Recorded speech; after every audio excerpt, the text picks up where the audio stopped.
Hi అండి, నేను మీ doctor Vinila, consultant obstetric and gynaecologist, Medivalley multi speciality hospital, Hanumanth. నవరాత్రులు నిన్నటి నుంచి స్టార్ట్ అయ్యాయి కదండి.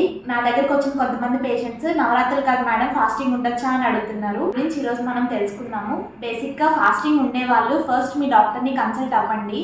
ఎందుకంటే మీ యొక్క కండిషన్ మీ డాక్టర్కి తెలుస్తుంది. సో అంటే ప్రెగ్నెన్సీ టైంలో ఒకవేళ బీపీ ఉన్నా, షుగర్ ఉన్నా, థైరాయిడ్, ఆస్తమా, ఫిట్స్ ఏమన్నా ఉన్నా, లేకపోతే ప్రెగ్నెన్సీ టైంలో ఏమైనా హెడేక్ ఎక్కువ వస్తున్నా, వామిటింగ్స్ ఎక్కువ వస్తున్నా, గిడ్డినెస్ అట్లా ఏమైనా అనిపిస్తున్నా, అంటే కళ్ళు తిరుగుతున్నా అట్లేమైనా అనిపిస్తున్నా, అట్లాంటి వాళ్ళు ఫాస్టింగ్ చేయకూడదండి. సో అందుకనే మీరు ఫాస్టింగ్ చేసే ముందు ఒకసారి మీ గైనకాలజిస్ట్ని కలవండి. ఇక మేమేం సజెస్ట్ చేస్తామంటే ప్రెగ్నెంట్ లేడీస్ ఫాస్టింగ్ ఉండకుండా ఉండడమే బెటర్ అండి. ఎందుకు అంటే మీ సఫిషియెంట్ ఫుడ్ తీసుకుంటేనే కదా బేబీకి న్యూట్రిషన్ అనేది అందుతుంది.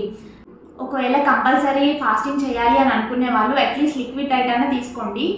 లిక్విడ్ డైట్ ఏంటి అంటే బటర్ మిల్క్ అంటే మజ్జిగ, లేకపోతే కొబ్బరి నీళ్ళు, కోకోనట్ వాటర్, లేకపోతే ఏదైనా బార్లీ నీళ్ళు, గంజి అట్లాంటివి తీసుకుంటూ ఉండండి.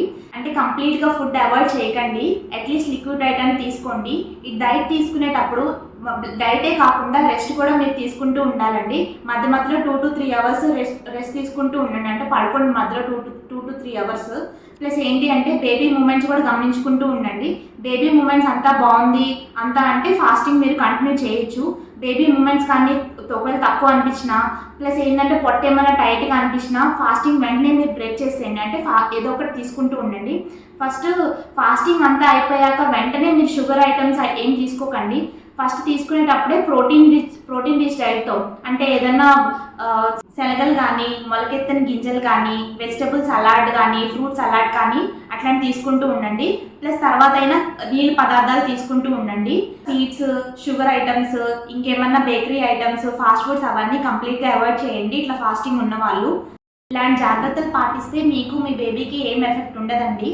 ఎందుకు మేము ఫాస్టింగ్ అవాయిడ్ చేయండి అని చెప్తున్నామంటే, ఎందుకంటే ప్రెగ్నెన్సీ టైంలో ఎక్కువ టాబ్లెట్స్ వేసుకోవాలి కాబట్టి, అది కూడా తిన్న తర్వాత టాబ్లెట్స్ వేసుకోవాలి కాబట్టి మ్యాక్సిమం 90% ఫాస్టింగ్ అవాయిడ్ చేసేసేయండి.